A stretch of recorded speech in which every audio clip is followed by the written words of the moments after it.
Mardi 25 août 2015. Il est encore tôt à Severn, dans le Maryland. Une ville tranquille située à moins de 8 km de la base militaire de Fort Meade. Severn est en banlieue de Baltimore et c'est une ville idéale pour une famille. Beaucoup de militaires vivent dans la région. Mais peu avant 8 heures du matin, l'agent de maintenance d'un complexe d'appartements remarque quelque chose d'étrange. La porte de la cour de l'un des logements est grande ouverte. L'agent de maintenance est allé jeter un coup d'œil pour voir s'il y avait quelqu'un. Mais il n'a vu personne. La porte était ouverte en pleine journée. Ce n'était pas normal. L'agent de maintenance a composé le numéro d'appel d'urgence.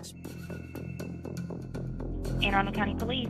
Good morning. I'm calling from Lake Village Townhomes in Severn. One of our townhomes. The door was just open in the back of the house, but no one's responding. Des policiers arrivent sur place en quelques minutes. Lorsqu'ils entrent dans la maison, le rez-de-chaussée est désert. Donc, ils sont montés dans la chambre principale. Ils découvrent une scène tragique. Le corps d'une femme sur le sol. Elle tient quelque chose enroulé dans un linge. Il y avait une femme morte.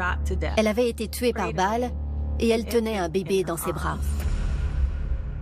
Ils ont d'abord cru qu'il s'agissait d'un double homicide. Elle avait reçu 3 balles. 2 dans la poitrine, une sur le côté. C'était une scène d'horreur. Ils n'avaient jamais rien vu de tel. Mais soudain, un miracle a eu lieu. L'enfant a bougé. Le bébé a commencé à pleurer. Et ils ont rapidement compris qu'il n'avait pas été blessé. La police retire le bébé des bras de la femme décédée et l'emmène à l'hôpital pour le faire examiner. Il faudra plus d'1 an aux enquêteurs pour élucider le mystère de ce crime effroyable et découvrir le profil d'une femme prête à tout pour son homme.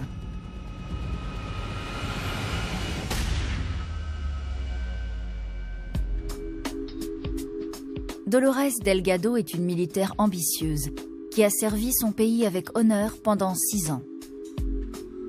Elle a travaillé au service administratif de l'armée et elle a été envoyée en Irak. Elle s'est engagée pour échapper au quotidien de sa petite ville natale du Nouveau-Mexique. Dolores voulait de l'aventure et l'armée a été sa porte de sortie. S'engager dans l'armée lui a permis de voyager non seulement à travers le pays, mais aussi dans le monde. Elle était très heureuse et elle savait enfin qui elle était.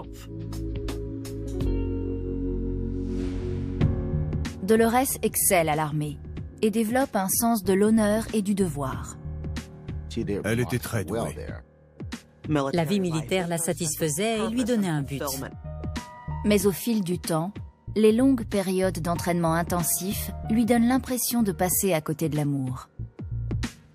Même si Dolores aimait sa vie de militaire, elle se sentait très seule.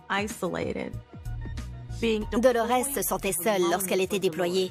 Elle rêvait de trouver un compagnon. Son vœu finit par être exaucé, puisqu'elle fait la connaissance d'un beau sergent, Malik Kearney. C'était l'un des commandants. Ils ont immédiatement sympathisé. Il était fort et très beau. C'était vraiment le cliché de l'homme en uniforme. Il avait le profil du personnage, il avait de l'assurance. C'était l'homme idéal.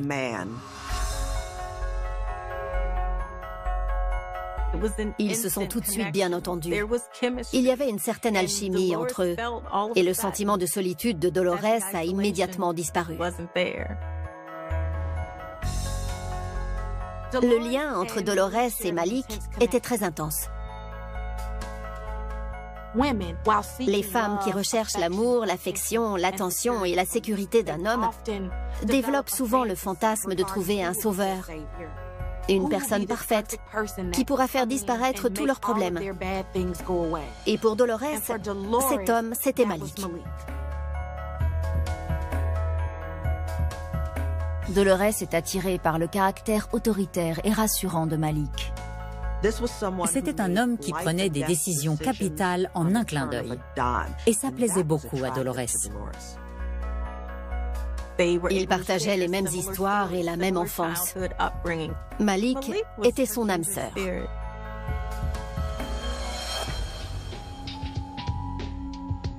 Dolores et Malik se mettent rapidement en couple et passent tout leur temps libre ensemble. Ils ont perçu ce même désir d'appartenance chez l'autre. Et c'est ce qui les a poussés l'un vers l'autre. Dolores était enivrée par cette passion, ce sentiment de cohésion, cet attachement émotionnel, cet amour. Ils étaient amants, amis et partenaires. Ils représentaient tout ce qu'elle recherchait chez un homme. En 2009, Dolores quitte l'armée et décide de suivre des études d'infirmière dans une université en Floride. Malik est toujours mobilisé à l'étranger, mais le couple reste proche. Ils s'identifiaient l'un à l'autre. Et ils semblaient vivre ensemble dans une bulle parfaite. Ils s'envoyaient des emails et ils communiquaient sur Facebook. La passion résistait à la distance. En mai 2015, après des années de séparation, Malik est affecté à une base située en Caroline du Sud, ce qui réduit à 7 heures de route la distance qui les sépare. L'emploi du temps de Malik ne lui permet pas de quitter la ville, mais Dolores est prête à tout pour passer du temps avec lui. Elle faisait le trajet depuis la Floride tous les week-ends. Dolores était émotionnellement dépendante et profondément amoureuse de Malik. Tout ce que Malik voulait ou avait besoin pour être heureux, Dolores essayait de le lui offrir. Mais Dolores est loin d'imaginer le terrible chemin qu'elle va devoir emprunter pour rendre Malik heureux. 25 août 2015, les autorités de Severn, dans le Maryland, sont sur la scène d'un horrible crime. Les policiers expliquent aux enquêteurs qu'ils ont trouvé la victime allongée sur le sol avec un bébé dans les bras. L'enfant a été placé dans les bras de sa mère après son meurtre. Les enquêteurs ne comprennent pas comment quelqu'un peut commettre un crime d'une telle noirceur. Qui peut laisser un bébé impuissant dans les bras de sa mère morte? En enquêtant sur cette affaire, la police va découvrir ce qu'une femme est prête à faire pour l'homme qu'elle aime. Seul un monstre pouvait être aussi insensible et indifférent.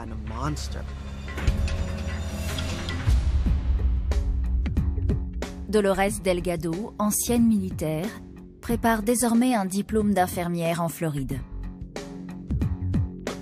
Elle souhaite construire un avenir brillant avec son âme sœur, le sergent Malik Kearney. Malik Kearney était dans l'armée. Il était basé à Fort Jackson, en Caroline du Sud. Malgré les kilomètres qui les séparaient, ils sont restés très proches l'un de l'autre. Dolores prenait la route tous les week-ends pour rejoindre Malik en Caroline du Sud. Chaque week-end, Dolores franchit les frontières de plusieurs États pour l'homme qu'elle aime. Et elle est sur le point de lui prouver qu'elle peut franchir toutes les limites pour lui. 25 août 2015, à Severn, dans le Maryland. Les autorités viennent de faire une macabre découverte dans une maison située à l'ouest de la ville. Ils ont trouvé un bébé dans les bras de sa mère, décédé de 3 balles dans la poitrine. Heureusement, l'enfant semble indemne. L'un des policiers a emmené le bébé à l'hôpital pour qu'il soit examiné. Sur place, les enquêteurs essayent désormais de comprendre ce qui est arrivé à cette jeune mère. Les policiers ont d'abord interrogé des voisins qui ont indiqué que la victime s'appelait Carlin Ramirez. Les voisins disent ne pas avoir entendu de coups de feu dans la nuit, mais il semble que Carlin ait été abattue de 3 balles à bout portant. Il y avait des brûlures autour des 3 blessures par balle, ce qui indiquait que l'arme avait été placée contre la peau de la victime. Le type de balle utilisé et l'absence de douille suggèrent aux enquêteurs que l'arme du crime est un revolver. Une expertise balistique a permis aux enquêteurs de déterminer que le revolver était de calibre 357. La scène de crime indique aux policiers qu'il ne s'agit pas d'un simple cambriolage qui a mal tourné. Il ne semblait y avoir aucun signe d'effraction. Quelqu'un devait avoir accès au logement. Pour les enquêteurs, le motif du meurtre semble personnel. Carlin Ramirez connaissait-elle son meurtrier? Ils espèrent qu'une discussion avec les proches de Carlin leur fournira un suspect. Plus tard dans la journée, ils se rendent au domicile des Ramirez. Les parents de Carlin étaient anéantis par l'annonce du meurtre de leur fille. Ils ont tout de suite assumé la garde de l'enfant trouvé sur la scène du crime. Les enquêteurs demandent aux parents de Carlin s'ils peuvent fournir quelques informations sur leur fille. Ils expliquent que la jeune femme de 24 ans était dans l'armée américaine. Carlin Ramirez était une personne appréciée. Ses collègues de travail l'adoraient et la respectaient. Les gens avaient envie d'aller vers elle. Les enquêteurs demandent à sa famille si Carlin était en conflit avec quelqu'un les semaines précédant sa mort. Ils ont rapidement découvert que sa famille soupçonnait des problèmes de couple avec son nouveau mari. Et son mari s'appelait Malik Kearney. Les parents de Carlin expliquent qu'après la naissance du bébé, le couple a décidé de se marier. Mais Carlin s'est vite rendu compte qu'elle avait fait une erreur. Ils se sont séparés quelques semaines après leur mariage. Carlin avait accusé son mari d'infidélité. Pour les enquêteurs, cette information fait de Malik le principal suspect dans cette affaire. Les policiers remercient la famille de Carlin et se mettent immédiatement à la recherche de Malik. Ils sont allés en Caroline du Sud pour l'interroger. Le lendemain, les enquêteurs retrouvent Malik Kearney à la base militaire de Fort Jackson. What can you tell us about her?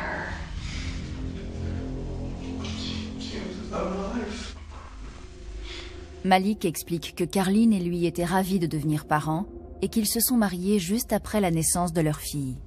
How long had you guys been dating before she ended up pregnant? About 3 months. Okay. So, when did you guys get married? We got married on July 15th, 2015. Au cours de son interrogatoire, le sergent Kearney a dit qu'il aimait sa femme plus que tout et qu'il ne lui aurait jamais fait de mal. Malik était bouleversé par la perte de sa femme. Il était très coopératif. Malik nie catégoriquement toute implication dans le meurtre de Carlin.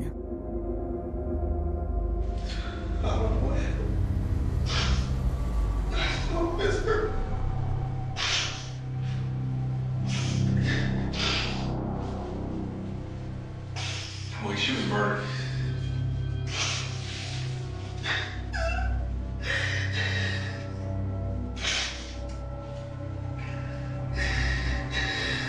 Why? That's what we're hoping you can help us with. I don't know.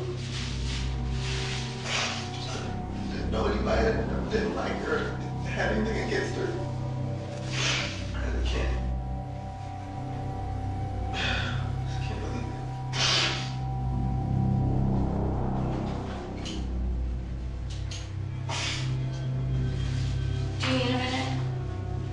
Everybody kept telling me, just stay strong, wait it out. Everything will be okay. Wait, what out? Just how everything was going. Il a dit que la distance avait causé des problèmes qu'il s'efforçait de résoudre. Malik affirme qu'il était sur la base au moment du meurtre. Malik raconte aux enquêteurs qu'il est allé travailler à 8 h du matin, qu'il a fini à 14 h et qu'il est rentré chez lui, où il a regardé la télé et envoyé des SMS à quelques amis. Il a dit qu'il avait passé la soirée seul, qu'il était allé se coucher tôt et qu'il était retourné travailler le lendemain. Le mari endeuillé semble vouloir coopérer avec la police. Malik a même accepté que la police examine son téléphone. mais un détail dans le comportement de Malik surprend les enquêteurs. La plupart des gens veulent tout de suite savoir ce qui est arrivé à la victime. Malik Kearney n'a jamais demandé comment sa femme était morte. C'est quelque chose qui a mis la puce à l'oreille des enquêteurs. Malik, again, is there any questions we didn't ask that you think that we should have asked before we leave? No. Who should we look at? No. I wish I did. I didn't know that all that stuff was going on, like I said. We had no contact. None. N'ayant aucune preuve contre Malik, les enquêteurs le laissent partir. Ils sont rentrés dans le Maryland et ont commencé à recueillir et analyser des preuves. Les policiers se penchent sur l'alibi de Malik qui semble se vérifier. Les enquêteurs ont pu confirmer que Malik avait quitté Fort Jackson dans l'après-midi du 24 août et qu'il s'y était de nouveau présenté vers 8h30 le lendemain matin. Le téléphone portable de Malik confirme également le récit qu'il a fait aux enquêteurs. Il était bien resté chez lui, il avait regardé la télé et il avait envoyé des SMS à quelques amis. Mais la police remarque quelque chose d'intéressant dans l'historique de ces appels. Ils ont repéré un numéro et un nom qui apparaissaient plus souvent que tous les autres contacts de son téléphone. Et il ne s'agissait pas de Carlin. Cette femme s'appelait Dolores Delgado. Les enquêteurs comprennent qu'ils doivent enquêter sur le lien qui unit Dolores à Malik. Ce qu'ils vont découvrir va faire basculer l'affaire et révéler le visage d'une femme dont la priorité est de protéger l'homme qu'elle aime à tout prix. Dolores était fière de garder le secret de Malik, mais en fait son secret, c'était elle.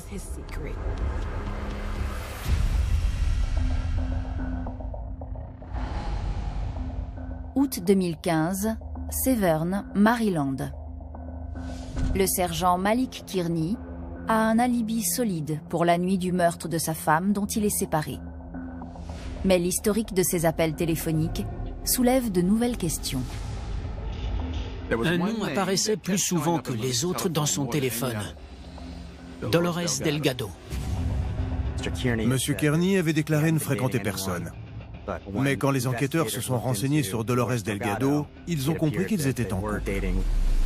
Lorsque la police contacte Dolores, celle-ci accepte de se rendre dans le Maryland pour un interrogatoire. Mais à son arrivée au commissariat, les enquêteurs remarquent quelque chose de suspect.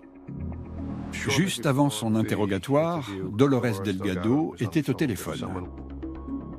Au moment où Dolores raccroche, l'un des policiers aperçoit le nom de Malik sur l'écran. Elle avait immédiatement appelé Malik Kearney, et pour les enquêteurs, c'était un élément déterminant. Lors de l'interrogatoire, Dolores admet être en couple avec Malik depuis 8 ans. Dolores a dit que leur relation était intime. Ils étaient amis et âmes sœurs. Malik avait épousé Carlin, mais ça n'avait pas d'importance pour Dolores. Elle explique aux policiers que Malik n'a jamais aimé Carlin et qu'il ne l'a épousée que pour le bien du bébé. Dolores ne se sentait pas menacée par Carlin, car dans son cœur, elle savait que Malik lui appartenait toujours. Les enquêteurs interrogent Dolores sur son emploi du temps la nuit du meurtre. Dolores Delgado a raconté aux enquêteurs que du 24 août au soir, au lendemain matin, elle était avec Malik Kearney chez lui, à Columbia, en Caroline du Sud. Ils avaient passé la soirée ensemble. Bien entendu, cette affirmation contredisait directement ce que Malik avait dit aux enquêteurs, c'est-à-dire qu'il était seul chez lui. Les policiers demandent à Dolores si elle ou Malik ont quitté la maison cette nuit-là, mais elle insiste sur le fait qu'ils ont passé toute la soirée chez lui. Elle a dit qu'elle était avec Malik en Caroline du Sud la nuit où Carlin a été tuée. Il lui demande également si elle ou Malik possède un revolver, l'arme présumée du crime. Dolores Delgado leur a dit qu'elle ne s'y connaissait pas en armes à feu.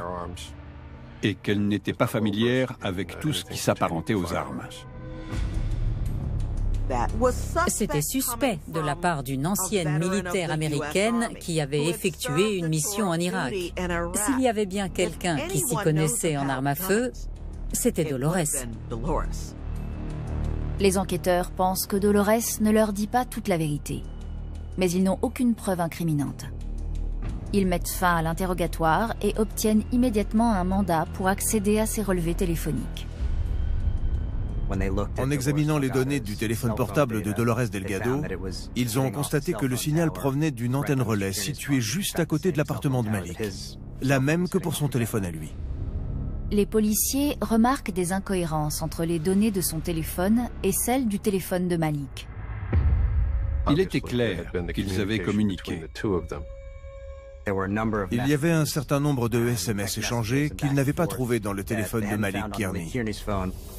Ce qui indiquait qu'il avait supprimé certains éléments de son téléphone avant de le confier aux enquêteurs. La police découvre également des photos échangées par téléphone du compteur de la voiture de Dolores. Elle surveillait sa consommation d'essence, prenait des photos de son compteur et les envoyait à Malik. C'est un autre détail qui a attiré l'attention des enquêteurs, car ce n'était pas le genre de photos que les gens s'envoient normalement. Ils ont commencé à comprendre ce qui s'était passé. Le couple aurait organisé un aller-retour en voiture pour éliminer Carlin Ramirez. Et l'un d'eux est resté en Caroline du Sud pour fournir un alibi. Malik Kearney et Dolores Delgado avaient élaboré un plan pour aller dans le Maryland, tuer Carlin et rentrer en Caroline du Sud à temps pour le travail. Mais qui a appuyé sur la gâchette? Dolores devait penser que cette épouse, cette source de distraction, cette autre femme, était la raison pour laquelle elle ne pouvait pas être avec l'homme qu'elle aimait.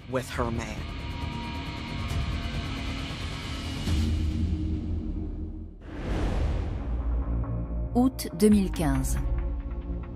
Les policiers de la brigade criminelle de Severn pensent que Dolores Delgado et Malik Kearney ont prémédité l'assassinat de la femme de Malik, le soldat Carlin Ramirez. Une analyse approfondie des relevés téléphoniques de Malik et Dolores révèle que le couple a passé plusieurs semaines à mettre son plan au point et à essayer de brouiller les pistes. La police cherchait à savoir qui avait appuyé sur la gâchette. Lorsque les enquêteurs reçoivent les relevés de compte de Dolores, ils découvrent la preuve qu'ils attendaient. Ils ont constaté que Dolores Delgado avait acheté un revolver Taurus de calibre 357. Le même calibre que l'arme qui avait tué Carlin Ramirez. Ils remarquent un autre achat suspect. Ils voient dans ses relevés bancaires qu'elle a récemment acheté des bidons d'essence. Les policiers se rendent en Floride pour perquisitionner le domicile de Dolores. Ils ne trouvent pas l'arme du crime, mais découvrent une autre preuve accablante dans l'ordinateur de Dolores. Elle avait fait des recherches pour savoir combien de litres d'essence il fallait pour un aller simple de la Caroline du Sud au Maryland. Les enquêteurs pensent que Dolores a acheté des bidons d'essence avec sa carte bancaire pour éviter de s'arrêter sur le trajet. Les policiers ont conclu que le couple ne voulait pas s'arrêter en chemin pour faire le plein et risquer d'être filmé par les caméras de vidéosurveillance de la station. Ils sont désormais convaincus d'avoir les preuves nécessaires pour inculper Dolores Delgado et Malik Kearney du meurtre de Carlin Ramirez. Les preuves informatiques, les SMS, le manque de transparence de Malik Kearney pendant son interrogatoire. Tous ces éléments nous ont permis de conclure que Malik Kearney et Dolores Delgado avaient agi ensemble pour tuer Carlin Ramirez. En octobre 2016, après plus d'1 an d'enquête, un grand jury inculpe enfin Dolores et Malik. Dolores Delgado a été arrêtée chez elle. Elle semblait surprise de voir la police, mais en même temps, je pense qu'elle savait au fond d'elle que ce jour allait finir par arriver, tôt ou tard. Malik Kearney a été arrêté sur son lieu de travail et conduit à la prison de la base militaire. Mais une question reste en suspens. Qui a tiré? Les procureurs décident de commencer par interroger Dolores pour essayer de la faire craquer. Les procureurs et les enquêteurs voulaient convaincre Dolores Delgado de coopérer et de donner sa version des faits pour ensuite témoigner contre Malik Kearney. Le but de ma conversation avec Dolores Delgado était de lui présenter certaines des preuves qu'on avait recueillies à son encontre. Il lui montre la preuve d'achat de 2 bidons d'essence de 20 litres et d'un revolver 357. Delgado a continué à nier toute implication dans le meurtre de Carlin Ramirez. Les enquêteurs savaient que Dolores mentait. Ils avaient tout ce qu'il fallait pour le prouver. Ils avaient juste besoin de ses aveux. Ils décident alors de lui montrer une autre pièce à conviction. Quelques jours plus tôt, rongé par la culpabilité, un témoin les a contactés.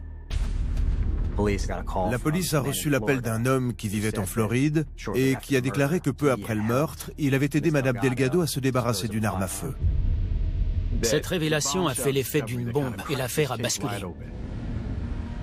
Le témoin anonyme a raconté aux enquêteurs qu'en septembre 2015, il avait conduit Dolores jusqu'à un cours d'eau en Floride pour qu'elle se débarrasse d'un revolver 357.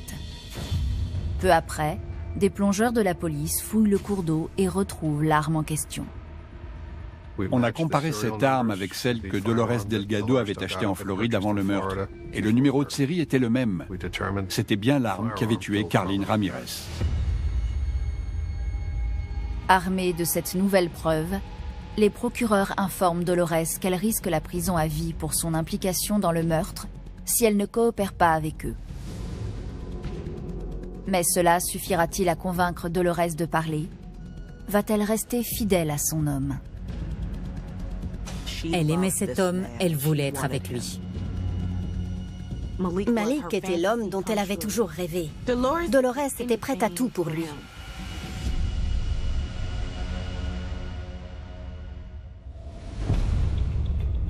Octobre 2016. Les procureurs du Maryland s'entretiennent avec Dolores Delgado, 31 ans, placée en détention pour le meurtre de Carlin Ramirez, la femme de son petit ami. Malik Kearney venait d'être arrêté. Les preuves dont on disposait révélaient l'existence d'un complot ourdi par Malik Kearney et Dolores Delgado pour assassiner la femme de Kearney. Les procureurs annoncent à Dolores que les plongeurs de la police ont retrouvé l'arme du crime. Après avoir examiné l'arme jetée dans la rivière, le laboratoire a pu identifier son numéro de série comme étant celui de l'arme achetée par Dolores Delgado dans une boutique d'armement en Floride. Avec cette preuve incriminante supplémentaire, les procureurs expliquent à Dolores qu'il est dans son intérêt de coopérer. On s'est dit qu'elle était peut-être le maillon faible du couple. D'après les messages compromettants trouvés dans les relevés téléphoniques de Malik et de Dolores, les procureurs pensent que Malik s'est rendu dans le Maryland pour tuer Carlin, tandis que Dolores est restée en Caroline du Sud avec le téléphone portable de Malik. Mais ils avaient besoin de plus d'informations pour comprendre comment et pourquoi ce meurtre avait été commis. Les procureurs proposent un arrangement à Dolores: avouer et témoigner contre Malik pour éviter la prison à vie. Dos au mur, Dolores décide finalement d'avouer. Elle s'est sentie prise au piège et elle a estimé qu'il était temps pour elle d'accepter de négocier avec la police. Dolores raconte au procureur que lorsqu'elle a quitté l'armée et est rentrée aux États-Unis, Malik a entamé une relation avec Carlin et qu'en parallèle, Malik et elle poursuivaient leur relation à distance. Dolores voulait être la seule femme qui comptait aux yeux de Malik. Elle était convaincue que la romance entre Malik et Carlin n'était rien en comparaison de la leur et qu'il finirait par la choisir. Dolores raconte qu'en avril 2015, Malik lui a annoncé que Carlin était enceinte et qu'ils allaient se marier. Mais Dolores reste confiante. Dolores Delgado ne considérait pas Carlin Ramirez comme une menace, car Kearney avait fréquenté d'autres femmes et il était toujours revenu vers elle. Selon Dolores, lorsque le mariage de Malik et Carlin a volé en éclats après quelques semaines, il lui a demandé de l'aide. Pour Malik, Dolores était une personne de confiance. Elle était prête à tout pour le rendre heureux. Elle nous a dit que Malik Kearney avait élaboré un plan pour tuer sa femme sans se faire prendre. Dolores confie aux enquêteurs qu'elle avait conscience de la gravité de l'acte, mais qu'elle ne pouvait rien refuser à son homme. Elle ne savait pas lui dire non. Dolores a expliqué que son amour pour Malik était immense et inconditionnel. Dolores a envisagé le meurtre comme une mission. Elle était détachée. Tout ce qu'elle voulait, c'était protéger son homme et le soutenir. Elle raconte comment elle a aidé Malik à planifier soigneusement le crime, en conduisant jusque dans le Maryland et en surveillant sa consommation d'essence. Elle était prête à surveiller sa consommation d'essence et à photographier le compteur au plein, à la moitié du réservoir et au quart du réservoir, afin de déterminer la quantité exacte d'essence qu'il faudrait et la durée du trajet. Elle admet également avoir acheté des bidons d'essence pour le trajet de Malik. Il ne s'arrêterait pas à une station-service, donc les caméras ne pourraient pas le repérer. Le jour du meurtre, Dolores confie à Malik les derniers éléments essentiels à l'exécution de leur plan. Elle a remis à Malik Kearney son arme à feu et ses munitions, et elle lui a prêté sa voiture pour qu'il puisse se rendre dans le Maryland sans se faire repérer.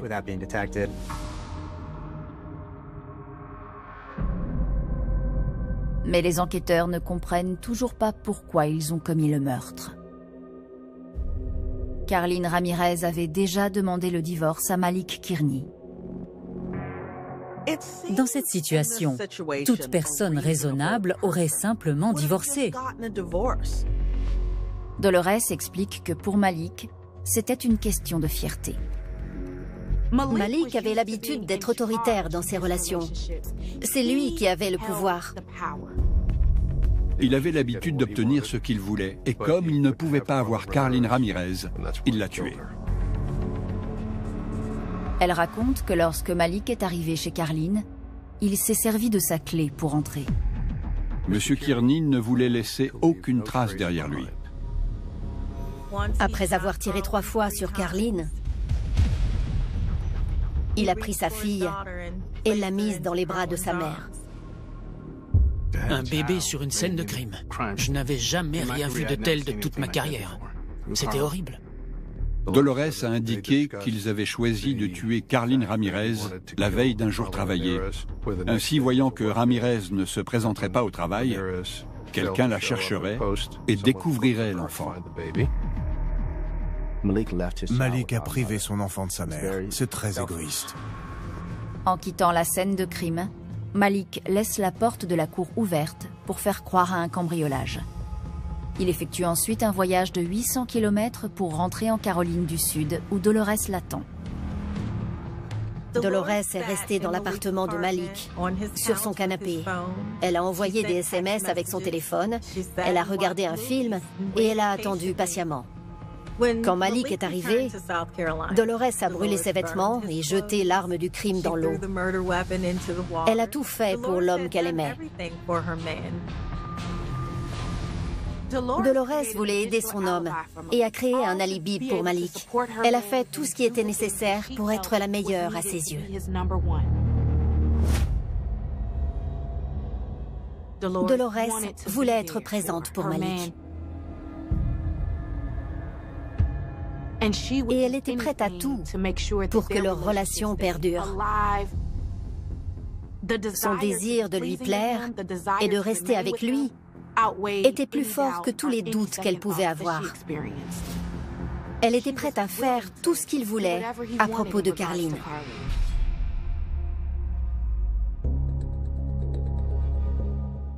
Elle pensait qu'ils passeraient le reste de leur vie ensemble, que ce meurtre allait faire disparaître tous leurs problèmes et que leur relation serait parfaite. Dolores a passé sa vie à chercher quelqu'un auquel elle aurait le sentiment d'appartenir. quelqu'un à aimer, quelqu'un qui la comprendrait. Elle pensait avoir trouvé tout ça en Malik et elle était prête à risquer sa propre liberté pour lui. Les procureurs ont déjà des preuves solides contre Malik, mais la déclaration de Dolores le désigne comme le meurtrier. Malik a appuyé sur la gâchette et Dolores l'a aidé. Elle a clairement fait savoir qu'elle regrettait ce qui était arrivé à Carlin Ramirez. Mais Malik la contacte depuis la prison. Va-t-elle compromettre son témoignage et ébranler l'affaire? Malik l'avait en quelque sorte ensorcelée, mais elle ne s'en rendait pas compte.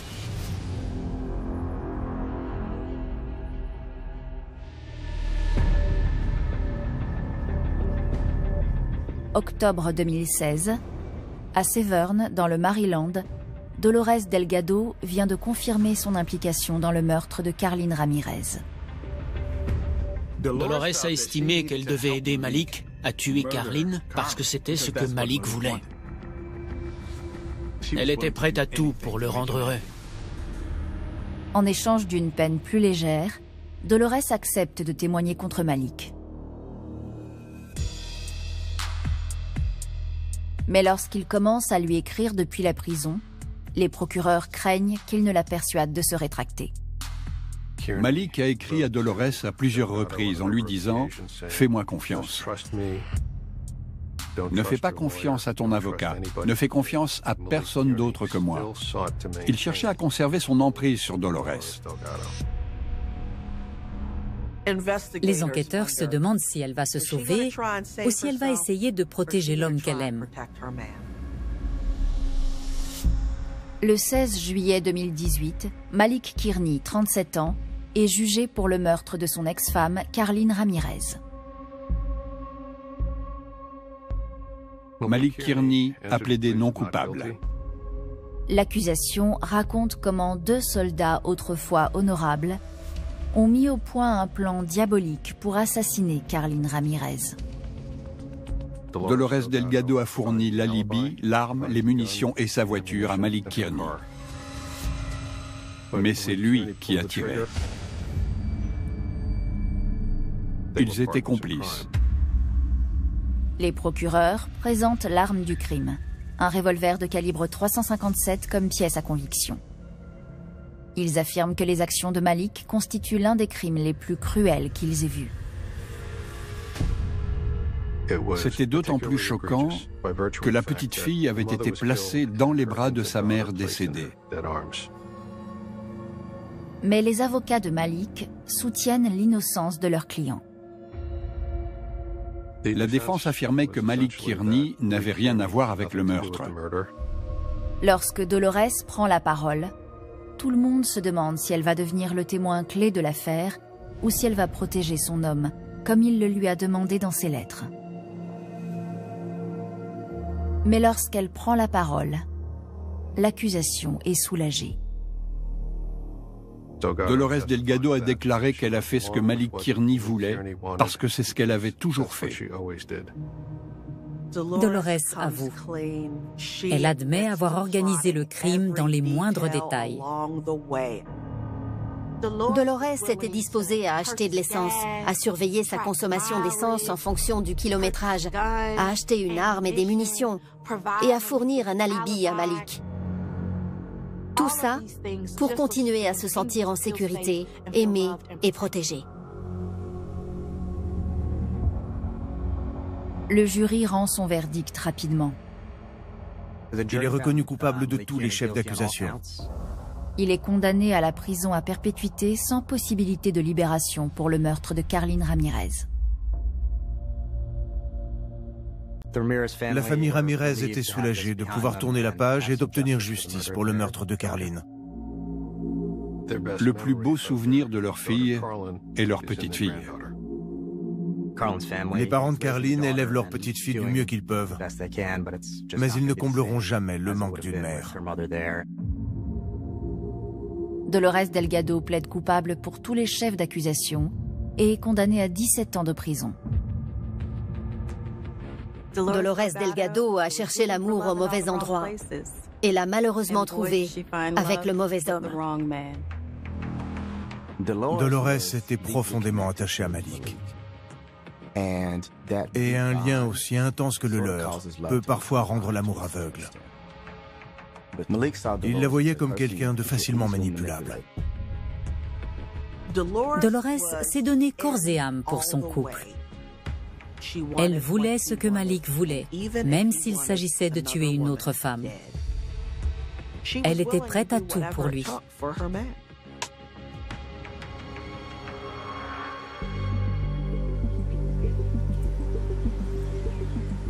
On peut entendre parfois qu'en amour comme à la guerre, tous les coups sont permis. Et c'est peut-être vrai. Mais lorsque vous laissez votre partenaire devenir le commandant de votre vie et que vous vous efforcez d'obéir à ses ordres, vous risquez de vous engager dans une guerre que vous perdrez à coup sûr.